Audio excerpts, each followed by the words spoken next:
Thank you. Thank you, Paul. Been my friend for a long time.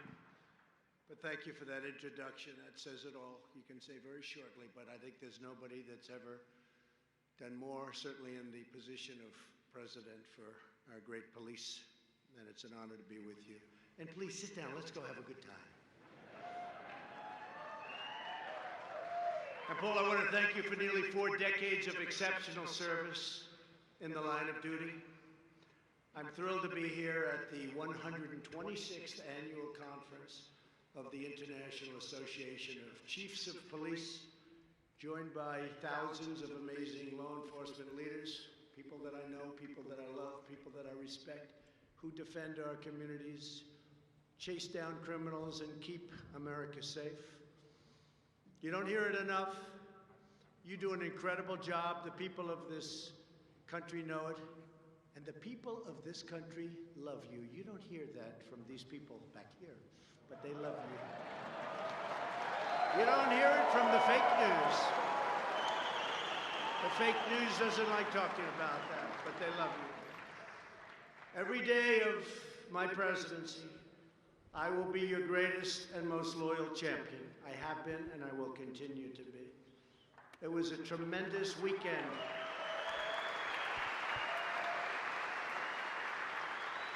As you very well know, it was a tremendous weekend for our country. We killed ISIS leader al-Baghdadi. They've been looking for him for a long time. They've been looking for him for many years.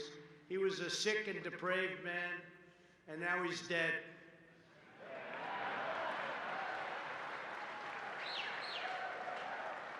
He's dead. He's dead as a doornail. And he didn't die bravely either, I will tell you that. He should have been killed years ago. Another president should have gotten him. But to me, it was very important. I would say all the time they'd walk into my office, sir, we killed this leader at a low level, this leader. I said, I never heard of him. I want al-Baghdadi. That's the only one I know now. I want al-Baghdadi. Get him. And they got him.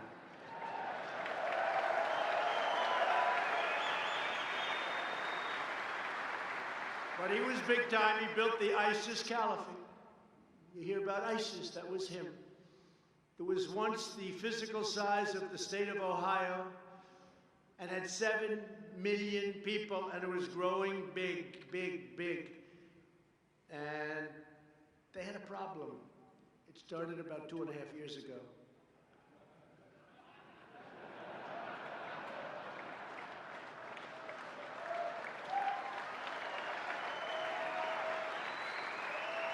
And during my administration, we all together destroyed the caliphate 100%. Remember, I got it down to 97%.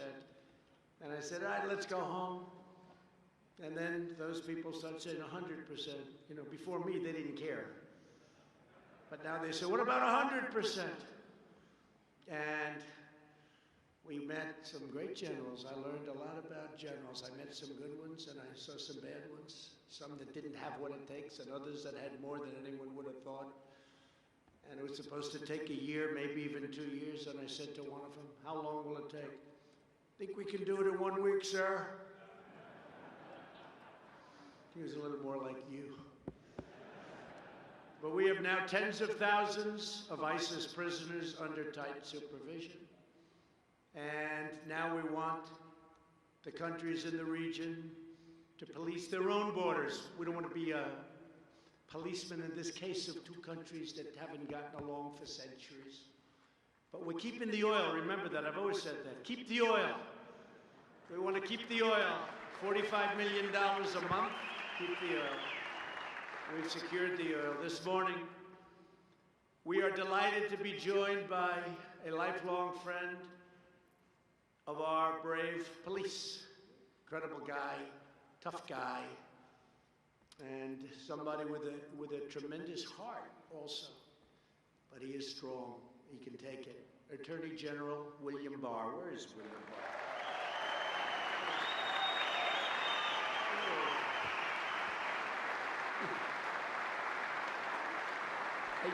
They're giving him a side angle of this.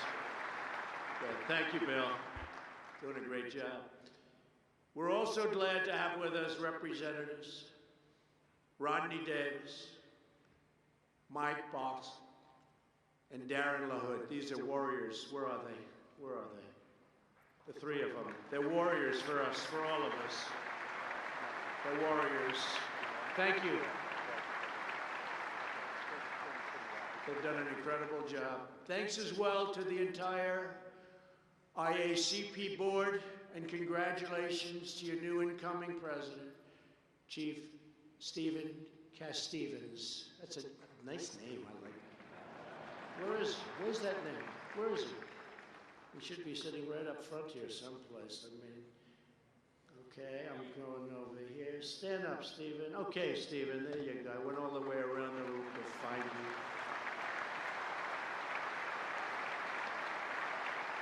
Thank you very much. Congratulations, incredible group.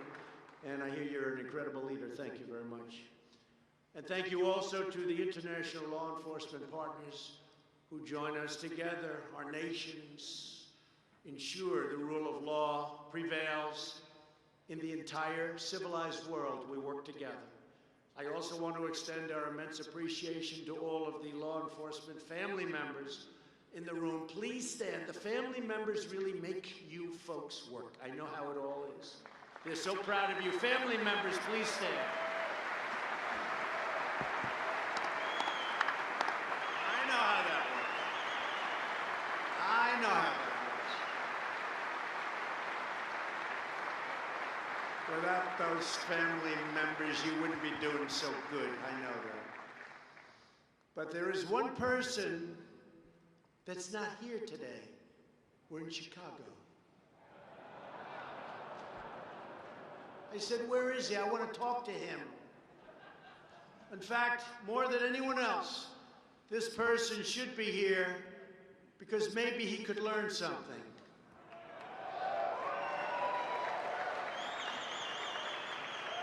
And that's the Superintendent of Chicago Police, Eddie Johnson.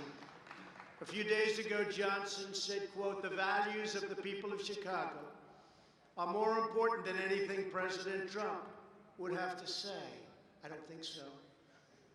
Because that's a very insulting statement after all I've done for the police. And I've done more than any other president's ever done for the police.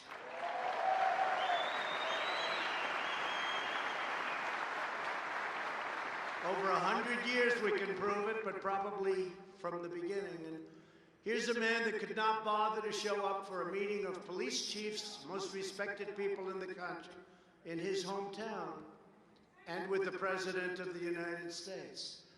And you know why? It's because he's not doing his job. Last year, 565 people were murdered in Chicago.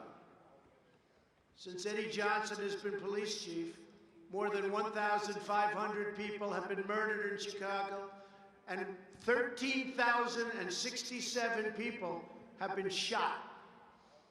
During the first weekend of August 2019, 7 people were murdered and 52 were wounded in 32 shootings in Chicago. And recently they had 78 shootings over a weekend spree and 3 people killed. And Chicago has the toughest gun laws in the United States. That doesn't seem to be working too well, does it? And a lot of you people know exactly what I mean. But under Johnson's leadership, they certainly don't protect people. Then you have the case of this wise guy, Jesse Smollett, who beat up himself.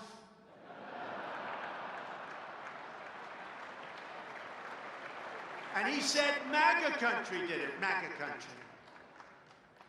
Okay? He said MAGA, that's a hate crime. That's a hate crime. And it's a scam. It's a real big scam, just like the impeachment of your president is a scam.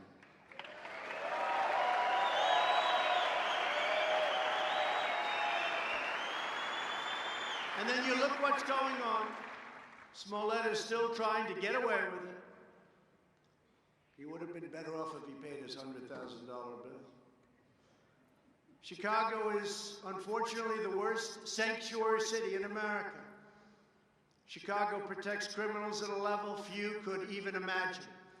Last year in Cook County alone, ICE asked local law enforcement people to please, pretty please, we beg you, we'll do anything necessary to stop crime. We want to stop crime. Please detain 1,162 people, please. But in each case, the detainer was denied. And Eddie Johnson wants to talk about values. No. People like Johnson put criminals and illegal aliens before the citizens of Chicago. And those are his values. And frankly, those values to me are a disgrace. I will never put the needs of illegal criminals before I put the needs of law-abiding citizens. It's very simple to me.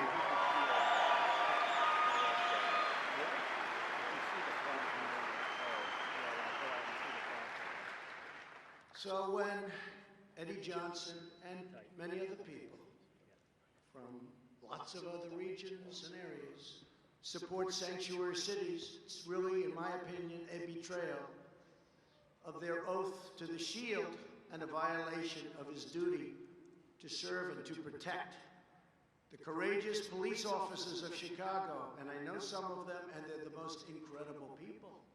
They could solve this problem quickly.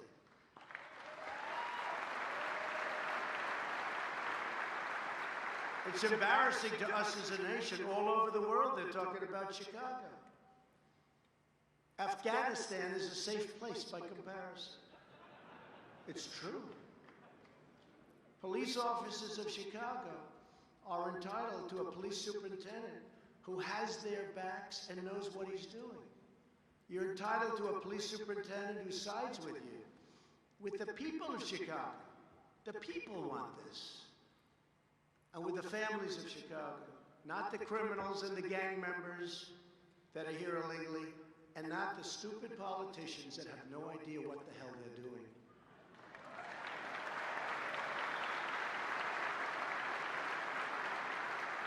But I'm going to tell you a quick story, because it happened right here, and I was very impressed with a certain person, whoever that person may be.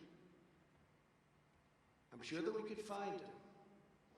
But about 3 years ago, I was leaving Chicago, and I was accompanied by a massive motorcycle brigade of policemen. And to do that, they have to volunteer, because I guess most places say you have to volunteer. Well, I had a lot of volunteers, I'll tell you, hundreds and hundreds of them. Other candidates have none. It's almost like a free poll. And hundreds of them. Chicago is in the news a lot, just like it is now, because of all of the killings going on and all of the shooting and all of the horrible things happening. When I arrived at the airplane, the police officers asked whether or not it would be possible to have some pictures. And before I won the election, I could do that. I would do that routinely. Now I think Secret Service has a little bit of a problem. It was up to me, I'd do it. But it was just before, might have even been president-elect. It wasn't long ago. The leader of the brigade was this really powerful, strong-looking guy. Big, booming voice. And he was definitely the boss. Do we know what that means? He was the boss. Put your cycles over here. Come on, let's go. He's going to take a picture. Come on, let's go. Hurry up. Come on. And yet they all loved him. They love Vince Lombardi. They love Belichick, right? They love Coach Belichick. They love certain people. It's called respect. But he was very respectfully shouting at his men, and come on, let's go. And they were doing exactly as he said. He was the guy. Just as I'm boarding the plane, I asked this man, I had a lot of respect for him myself because I saw the way he was. wasn't doing anything wrong. He was just the boss, who was a respected person. I said, excuse me, come here. What the hell is happening in Chicago? He said, it's very sad, sir, very, very sad. I hate to see what's going on. I love this city so much. I hate it. I asked him, what do you think the problem is? And he said, there's no leadership from the mayor, and there's none at the top of the police department. They're afraid to do anything. He said, we have great police, sir, the best in the country. And you all feel that about your own police, but he said that. He said, but we don't have the leadership at the top. It's so sad. I said, you're a tough guy. How long do you think it would take you to fix this killing problem in Chicago? He looked at me and said, one day, sir, these cops are great. They know all the bad guys, sir. They know exactly what to do. We could straighten it out so quickly that your head would spin. I left very impressed, whether it was one day, 1 week, or 1 month. There was no doubt he could have done it. And I actually told the story numerous times, and I actually sent his name in to somebody involved with Chicago. And that's the last time I ever heard of that man.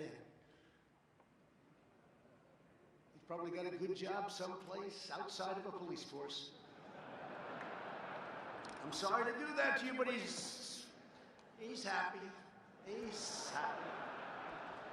So he doesn't have to put up with the nonsense that you have to put up with. But I thought, there's a guy who could be your police superintendent and do a hell of a job. He'd straighten things out. So that was years ago, and I was just thinking about it. I just thought about it on the trip over. I said, you know, I'm going to Chicago, and I want to tell the story because it was, to me, a great story. Because you could fix this up so fast. Good leadership would be pretty easy to find. You have a lot of people right now in the department. You know, I love when they go to other parts of the country and hire people, and they don't know the name of the most basic street. They go all over the country. They hire somebody. Comes in, oh, good, where's our headquarters? What does that mean? Where's it located? You have incredible people in the police department, Chicago. I know some of them, I met some of them. But remember, 565 people were murdered last year. And it's a shame. And I want Eddie Johnson to change his values and change them fast.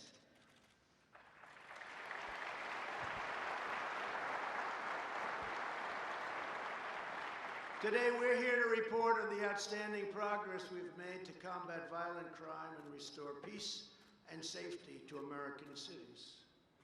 And most cities are setting records for good crime numbers. In the years before I took office, outrageous slanders on our police went unanswered and unchallenged from your leaders in Washington. You know that very well. Radical activists freely trafficked in vile and anti-police hostility, and criminals grew only more emboldened as a result. In the 2 years before my election, violent crime increased 8%, murders were up by more than 20% and going a lot higher nationwide. The steepest 2-year consecutive increase in over 50 years. But with your help, all of that is changing and changing very rapidly. Under this administration, we're once again standing up for law enforcement. We're condemning anti-police bias in all forms. And we're giving you the support, resources, and the respect, and we have tremendous respect for you, the respect that you deserve.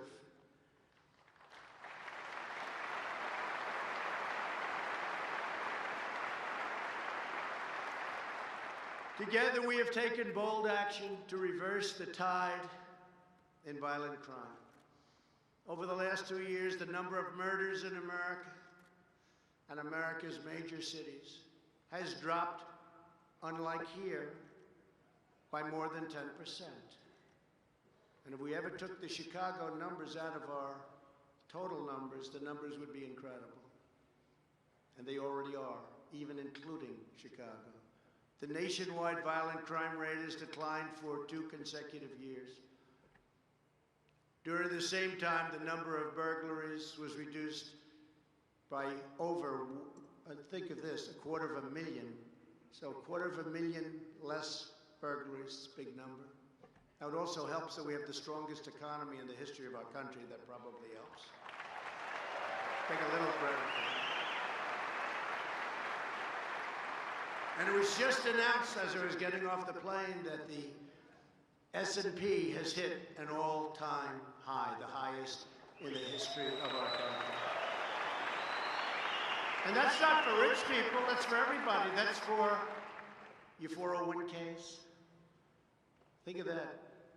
And I have, again, a great love for the police. And in New York, I was there not so long ago. This was before it went as high as it is now. And this policeman, I like to shake hands after an event.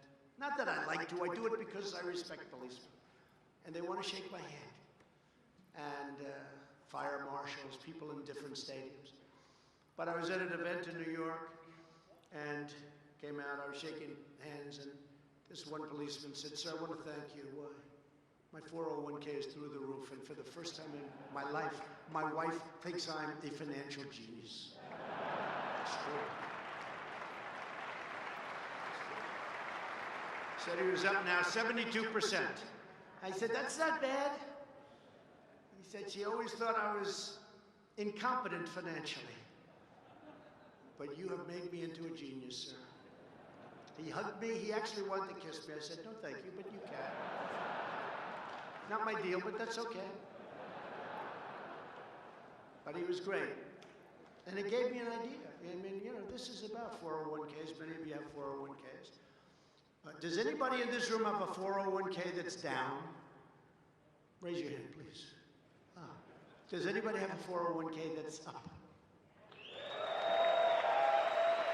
Everybody. I don't know what you would have had to do to get one that's down. You would have had to really be very bad. But no, they're up 70%, 80%. Last year, my administration charged the largest number of firearm defendants ever recorded in the history of our country. Bill Barr's doing a fantastic job. We have increased federal fire. That's right. Go ahead, let him hear it.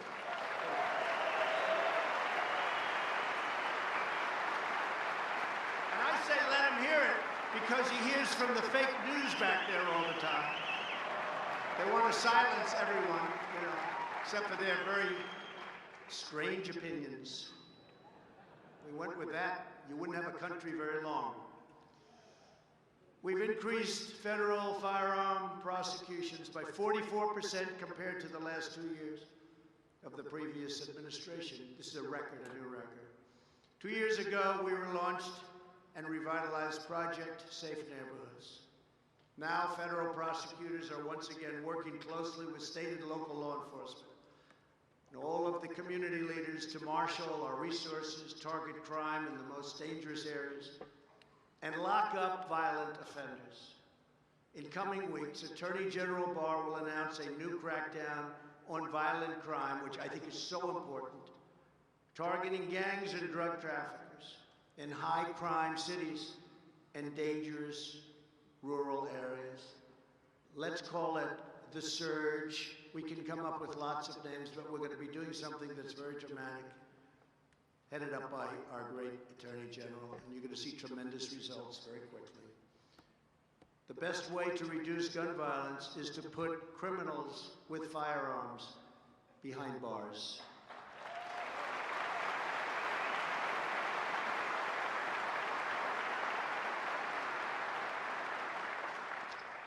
And just so you understand, because I think there is no stronger protector than me, we will always protect our Second Amendment. Always. My administration has also curtailed the harmful and intrusive use of federal consent decrees, which wrongly give meddlesome officials in Washington, D.C., immense authority to tie down local police departments and make it very difficult to do their work. No longer will federal bureaucrats micromanage your local police. And we will work with, upon request, local police to help them, not to hinder them. And we're waiting for a call from Chicago, because there's no place that we would rather help than Chicago. To reduce people going back to prisons and to help nonviolent inmates successfully rejoin society. Last year, we passed historic bipartisan criminal justice reform. It's been very successful. They've been trying to get it passed for a long time. We had conservatives, super conservatives, very liberal people, Republicans, Democrats, with a lot of people. And I'm especially grateful to the help of Chief Sell of the IACP, fantastic man, as well as Pat Yos and Jim Pasco of the Fraternal Order of Police in achieving this landmark breakthrough. As you know, in recent years, our country has seen a dangerous trend of criminals assaulting police. We don't like that. Last month, Chicago police officer Adam Wasley was serving an arrest warrant for a man suspected of shooting a woman when the suspect opened fire and shot Adam multiple times. He was very, very badly hurt. Adam's fellow officers chased down the gunman while Adam stemmed the bleeding from his wound, almost died. After a month in the hospital and multiple surgeries after that, Adam recently came home to his wife, Annie, and to his 2 young children, so badly hurt. We're profoundly grateful that Adam is with us today. Officer Wasley. Officer Wasley, we commend your tremendous bravery. Thank you.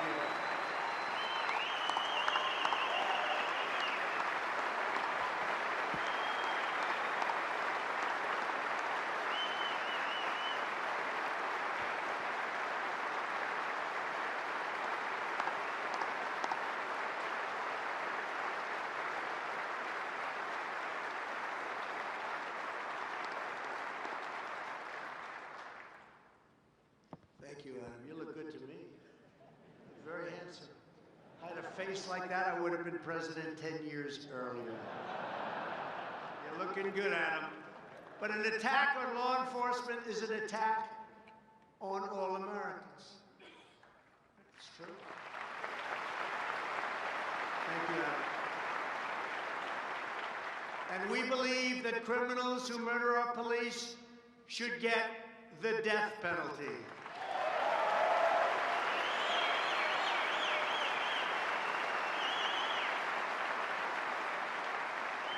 To help keep you safe, I've made $600 million worth of surplus military equipment available to local law enforcement. If you remember, the previous administration didn't want to do that. Nobody knew why. Sitting in warehouses, getting older and dustier. And we pay a lot of rent to a lot of landlords all over the country. So someday I said, you'll explain. Actually, I do know why. Because they didn't want to make you look so tough. They didn't want to make you look like you're a threat. I said, that's okay. We want to protect our police. And we made it available. And we provided nearly $29 million to train more than 80,000 police officers.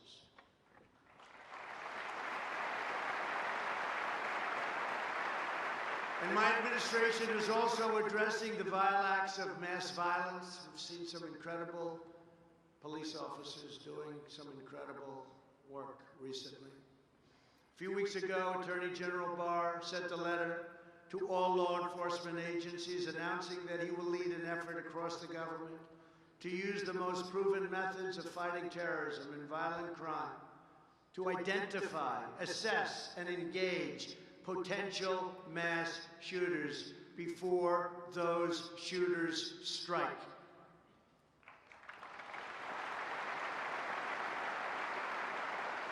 And last month, I was profoundly honored to award the Medal of Valor to the 6 police officers who brought down the mass shooter in Dayton, Ohio, in 29 seconds. I don't know how many people saw that, but I thought it was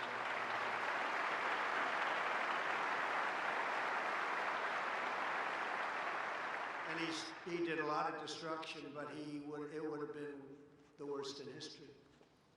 29, I'll never forget the scene. They showed 4 of them going down the street. There were 6 altogether, but it was on tape. And those guns, and this is boom, boom, boom, and they were out there perfect, everything, boom. There was no fear. There was no anything. It was, they reacted. And it's hard to figure, you know, a lot of times you'll see something, it's a surreal experience by the time they get it together. They were shooting so fast, 29 seconds, he was dead. And he was going in for a lot of shooting, a lot of killing. They were incredible, so they came to the White House and they got the Medal of Valor. It's a great honor. They were fantastic. Dayton, Ohio. And today we're grateful to be joined by Dayton Police Chief Richard Beal and Assistant Chief Matt Carper, and we commend your department's sterling professionalism. And that's a great state you're in, Ohio. We love Ohio. And what you did in Dayton and the way those police officers acted, and so quickly. Gentlemen, please stand. Please.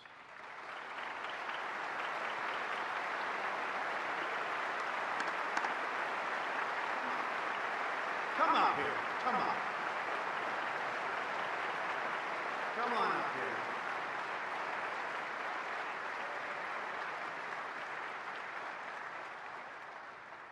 They look pretty good, too, I have to say. You guys were unbelievable, you people. Say a couple of words, please.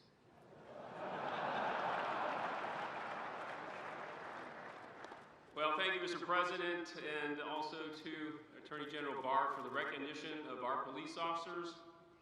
6 brave police officers that acted decisively, swiftly, ending a mass shooting in Dayton, Ohio on August the 4th.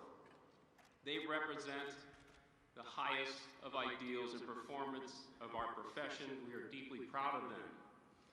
I have with me Lieutenant Colonel Matt Carper.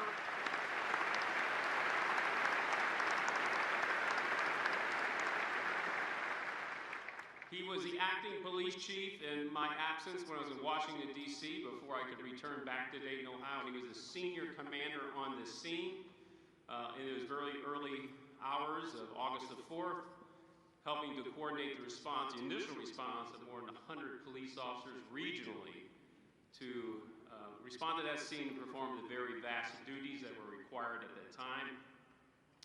I am deeply grateful to him and his leadership. The Dayton community is grateful for his leadership and for all of those dedicated law enforcement personnel that responded in the early morning hours to do that very duty that they're required to do and do in such a professional manner. So my gratitude to Matt Carper for all his leadership.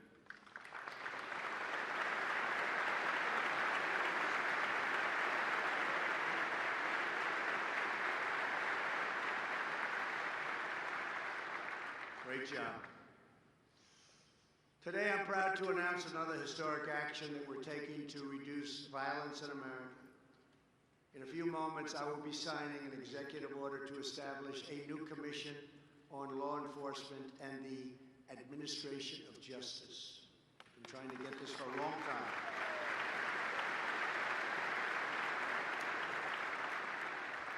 This commission will be tasked with providing concrete recommendations to address some of the systemic challenges that burden law enforcement, including homelessness and mental illness.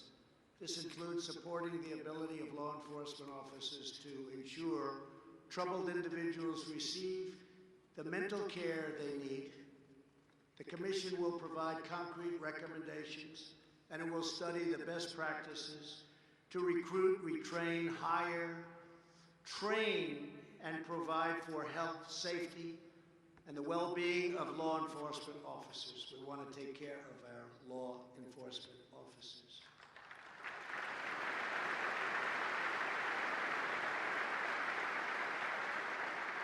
After the Commission issues its recommendations next year, they'll have them soon, because most of them know many of the answers before they begin. You understand that. We will begin implementing its best ideas immediately. It will take place immediately. Since I took office, we have harnessed the entire federal government to combat the drug addiction epidemic. And last year, drug overdose deaths fell for the first time in nearly 31 years. It's great.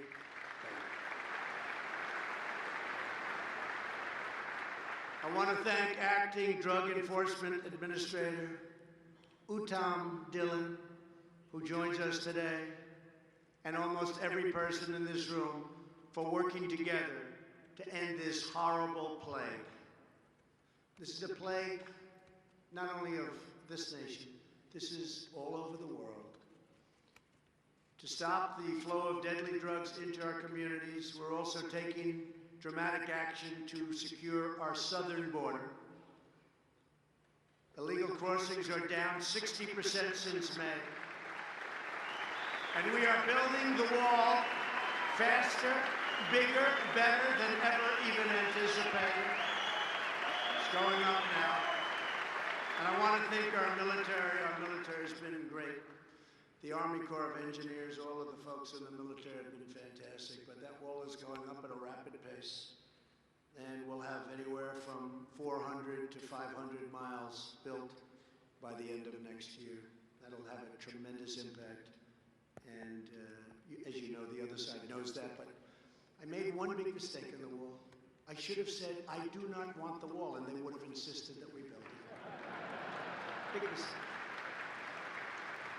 I should have said, I want no money to go to the wall, and they would have thrown money at it like you wouldn't believe. But our military came through, and it's going up great, and it's top of the line. Acting Commissioner of U.S. Customs and Border Protection, Mark Morgan, joins us today, and I want to thank Mark and all of the members of Border Patrol for the extraordinary work to defend our homeland and protect our nation. If Uttam is there and Mark, just come up here for a second. I want to show you. I don't want you to talk because I have to get out of here. First time ever. But you know what? Because it's you, I'll stay as long as you want me. Come on up. Come on. Come on up. Two great people.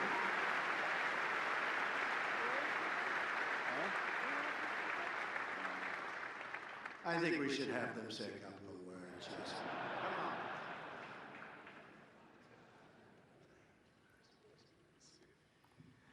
Mr. President, on behalf of the brave men and women of the Drug Enforcement Administration, who I am privileged to lead, thank you for your constant and incredible support of our mission, and thank you for your support of all of law enforcement. Thank you, sir. And soon, Uttam will not be acting, by the way. He's done a great job. So he doesn't know this yet, but soon you will not be acting. Congratulations. Mark? So first of all, I just want to foot stomp that we will be building 450 miles of big, beautiful wall by the end of 2020. With every mile of wall that's being built, I promise you, it's not just the cities and towns on the border. I always say every town, every city, every state is a border town, a border city, and a border state. With every mile of wall that's being built, we are all safer because of it. Thank you, Mr. President. And just real quickly, I'd like to say that the Officer of the Year, Agent Morales, and all the other nominees, I think that they embody the law enforcement spirit. They represent who we are as a profession and what we stand for. That we get up every single day doing something greater than ourselves. And thank you to IACP and your leadership for everything that you do. And thank you to you, the leaders of law enforcement, for supporting and doing what you do best, supporting the men and women who get up every single day, put the badge on their chest, and safeguard this country. Thank you for what you do.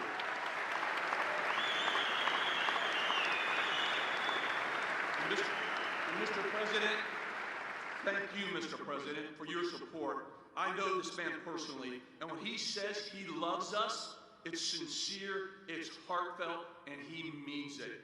Thank you, Mr. President. Because of our president's support as a law enforcement profession, we are stronger for it. Thank you. Thank you both. Two great people. Thank you both. To all of the law enforcement partners across the Western Hemisphere, thank you for helping shut down the smugglers, traffickers, and coyotes. Who would have ever thought in this modern age, human traffickers, you think of it as an ancient crime. It's more prevalent today because of the internet. You understand that well. Than ever before all over the world. As my administration works tirelessly to protect our borders, we face an onslaught from far-left activists who want to erase America's borders and nullify our federal laws. We can't let that happen. This includes activist judges who have issued nationwide injunctions prohibiting us from enforcing the immigration laws enacted even by Congress. Just as one example, federal law authorities expedited removal for illegal aliens apprehended within 2 years of entry. But a district judge, local area, issued a ruling saying the law could only be applied to illegal aliens caught within 14 days. That's a tiny fraction of the time frame allowed by the statute. And the number of people coming in is cut to a level that becomes almost insignificant. And we'll win as we go up. How long will that take? A year? 2 years? These nationwide injunctions undermine our entire immigration system and other systems. It's not the job of judges to impose their own political views. Their job is to apply the letter of the law as per our great Constitution.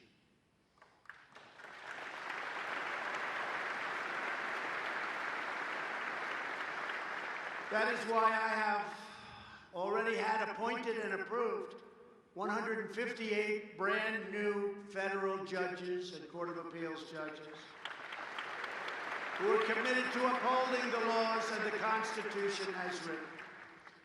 We should soon be up to 182. We're way over record territory. Nobody's seen anything like it. I want to thank you, President Obama, for giving me 142 open judges. How you allowed that to happen is beyond me. It's beyond me. Thank you, President Obama, very much. Everybody in this room thanks you. We'll have 182 very shortly. In cities such as Philadelphia, Boston, and here in Chicago, we have also seen a growing number of radical politicians and prosecutors who refuse to enforce the law. You've heard about that. For example, local prosecutors have declared that they will not charge certain offenders, including many theft and drug crime offenders. They just won't charge them. This is a fundamental violation of their sworn duty. The most dangerous and shameful attacks on the rule of law comes from and in the form of sanctuary cities. Sanctuary cities order jails and prisons to release criminal aliens, people that have committed the worst crimes, directly back onto city streets, instead of safely turning them over to federal immigration authorities and ICE, so they can be incarcerated or tried, or what I like to do best is get them the hell out of our country and bring them home. Let them take care of them.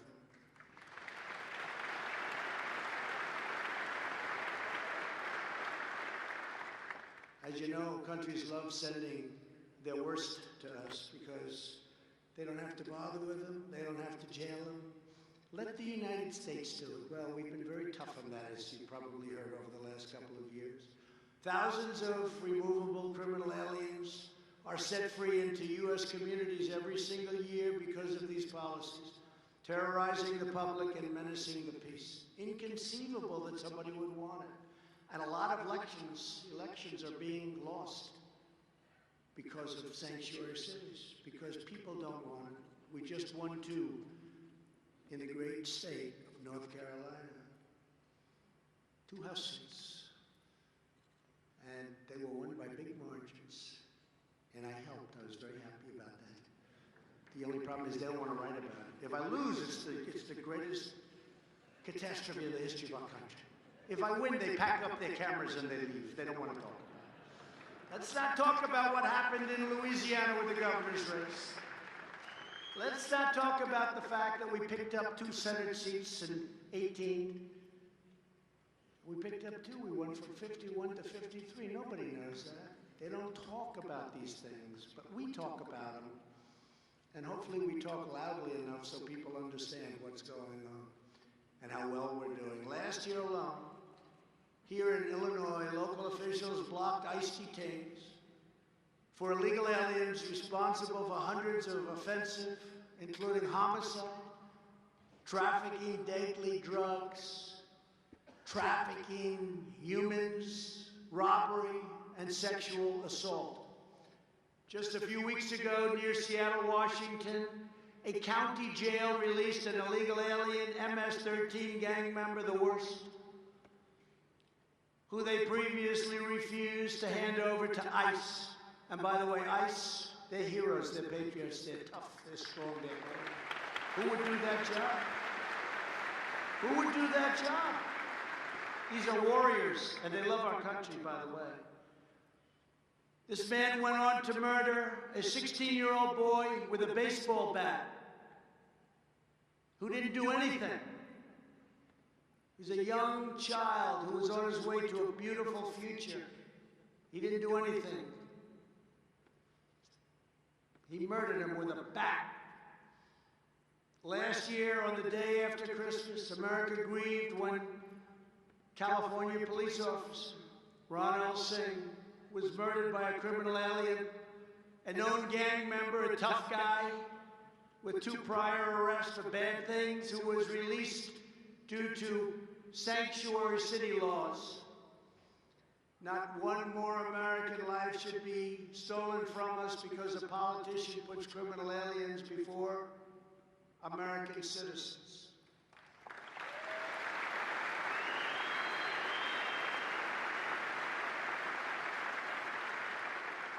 So they want open borders. Everybody come in. Come on in. They want open borders and they want sanctuary cities. Forget politics. But you tell me that's good politics? I don't think so. I think you'll find that out. Here today is someone who can tell you more about the threat posed by sanctuary cities, a career ICE officer and the current ICE director, a fantastic guy, Matt Albans. Matt, please come up.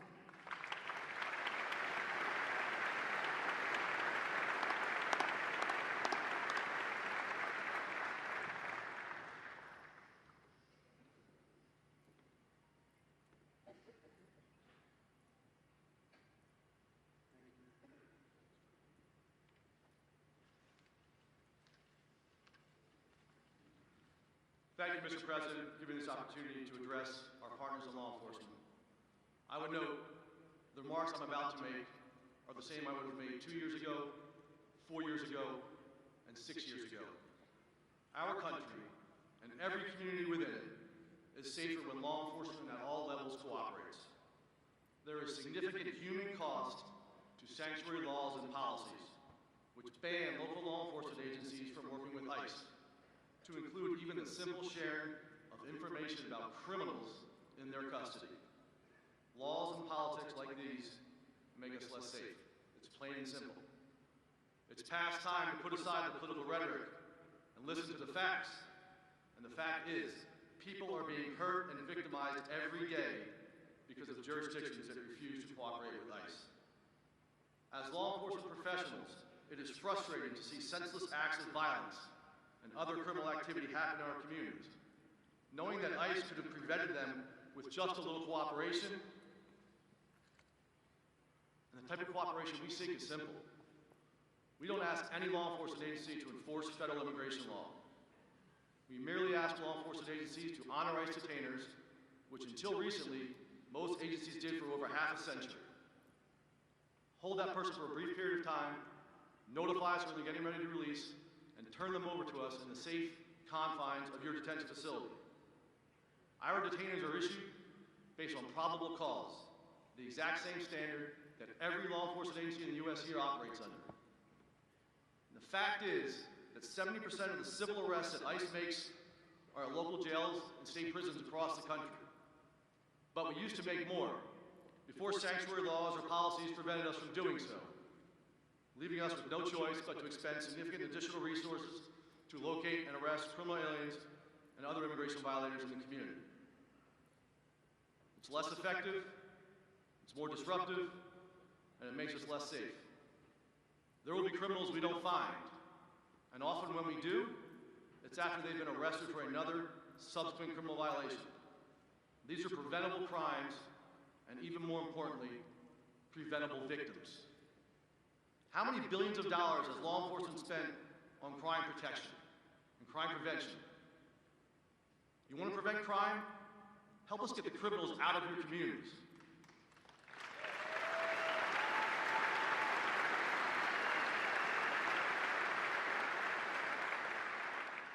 You want to stop gun violence?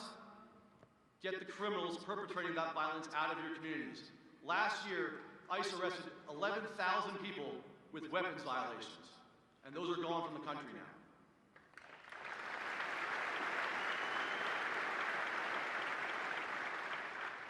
Last year, we made more than 105,000 criminal alien arrests and removed more than 145,000 criminal aliens, to include nearly 6,000 gang members. This year, ICE's Homeland Security Investigations, with whom many of you work side by side, and we appreciate that partnership and cooperation, made nearly 37,000 criminal arrests, another record year. They seized more than 11,000 pounds of opioids, seized more than $624 million in illegal proceeds of crime, and rescued over 1,400 victims of human trafficking and exploitation.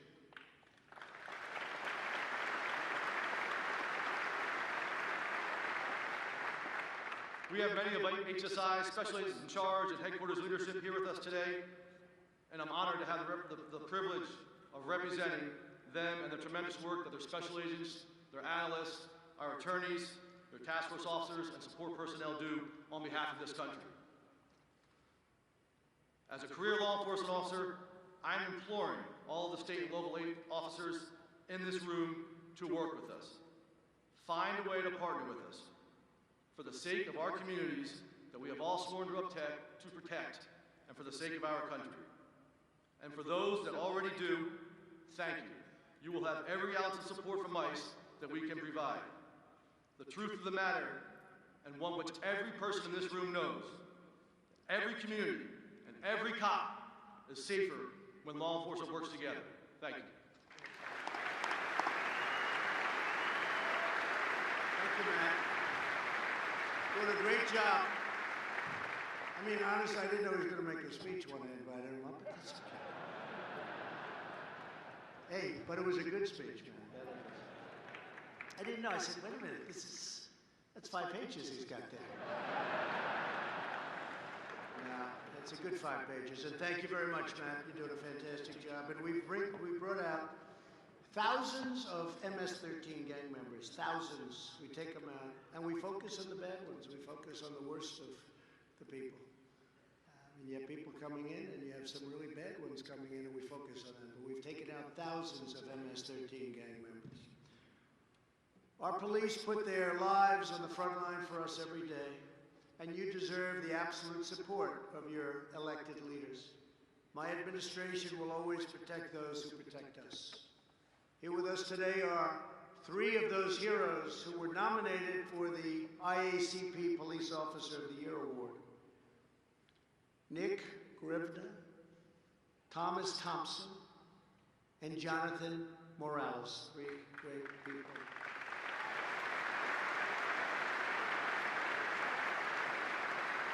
When Minnesota, I just left Minnesota, what a great place. When Minnesota officer Nick Grivda responded to an active hostage situation, he found the killer holding a knife to the victim and putting himself in grave danger for very specific reasons, he decided to fire a single shot and took out the murderer.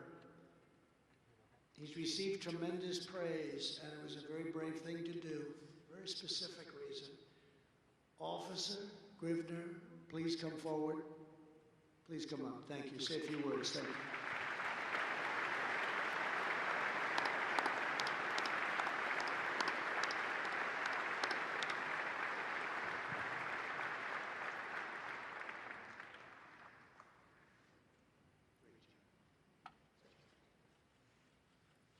Thank you, Mr. President, and thank everyone here. I'm actually speechless. I really don't know what to say. This whole thing is just so surreal to me right now, standing up here before you. I want to thank the IACP for having me one of the 4 nominations, and then I definitely need to thank my chief, Nicole Madsen of the Virginia Police Department, for putting me in for this nomination, and for the support my entire department gave me. But the people I want to thank the most are the people of Virginia. My community rallied behind me days after the shooting happened. They took the social media by storm. They stopped in at the PD. They called me and showed their love and support for our police department. And I'm very humbled and honored to be working for this department and in a community that supports their police department that much. Thank you, guys.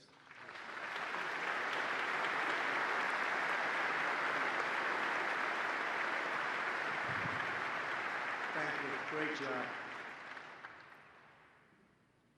Texas police officer Thomas Thompson responded to a report of a robbery. When he entered the building, a suspect began to fire violently, but Officer Thompson fired back, and they arrested the criminal who had quite a record, quite a bad record. Officer Thompson, thank you for your courage. Please come forward to the podium. Thank you.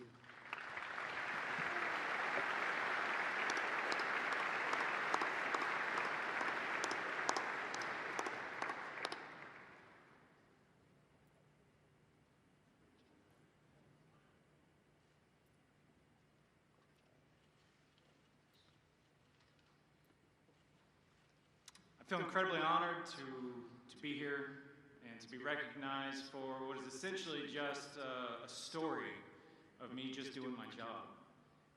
The President's right, there's literally hundreds of thousands of law enforcement men and women in this country who are ready and willing to win the moment when the time comes. I feel very honored to be here because I want a moment. Mr. President, thank you for your support of law enforcement, especially in this day and age. That's no small thing. It matters, so thank you. Thank you to the Lubbock.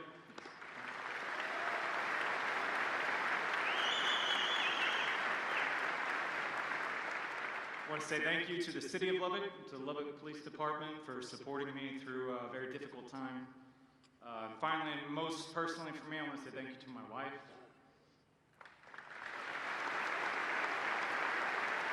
You're my rock and you're my best friend. I love you. Thank you.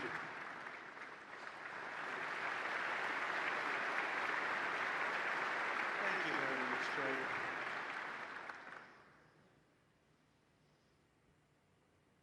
Finally, we are very proud to have with us the hero who was just recently announced as the 2019 Officer of the Year, Border Patrol Agent Jonathan Morales.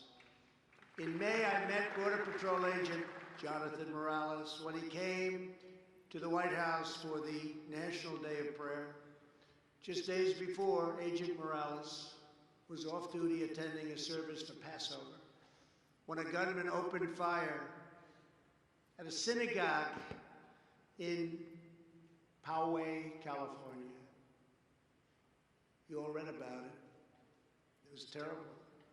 Without hesitation, Agent Morales raced towards the shooter and began firing back, driving the gunman away from civilians. Agent Morales' swift and selfless action helped save many, many lives. That was terrible.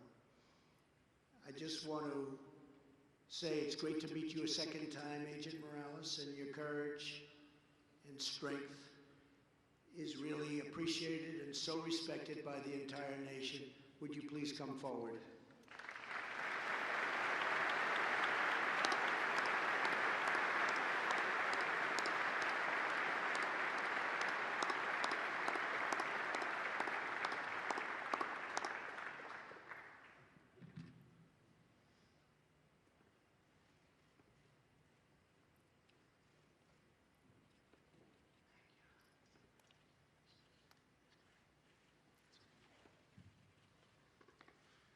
Good morning, everybody. Thank you, Mr. President, also for being here with us.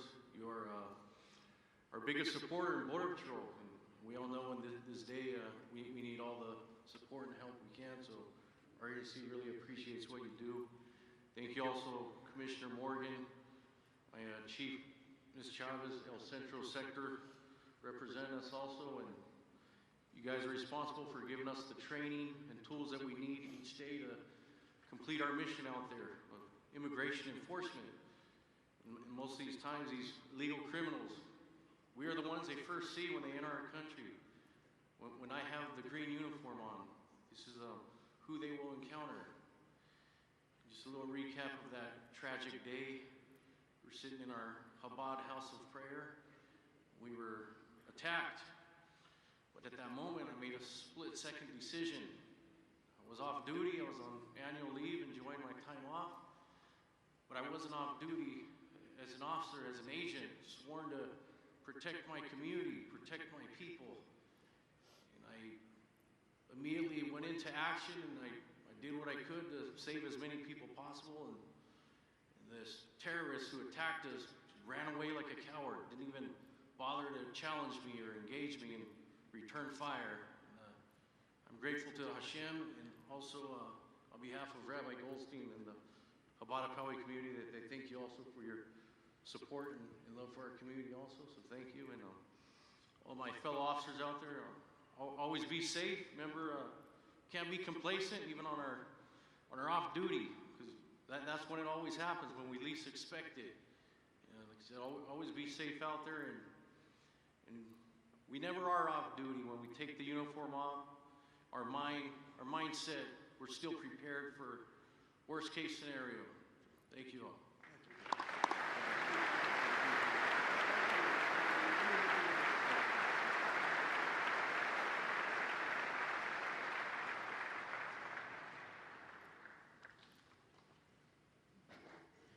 Thank you very much.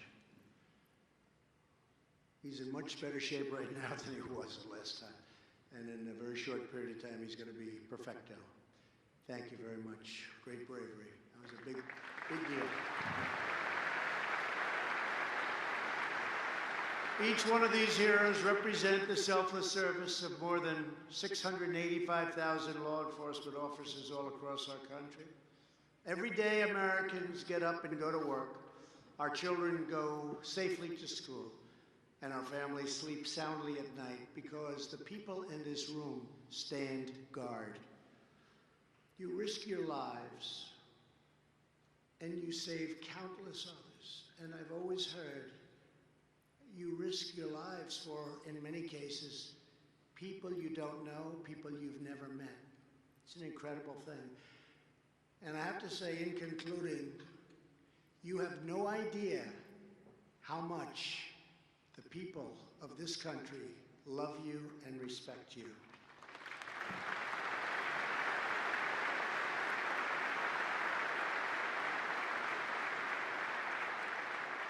The sight of your badge strikes fear into the hearts of criminals and pride into the hearts of our citizens.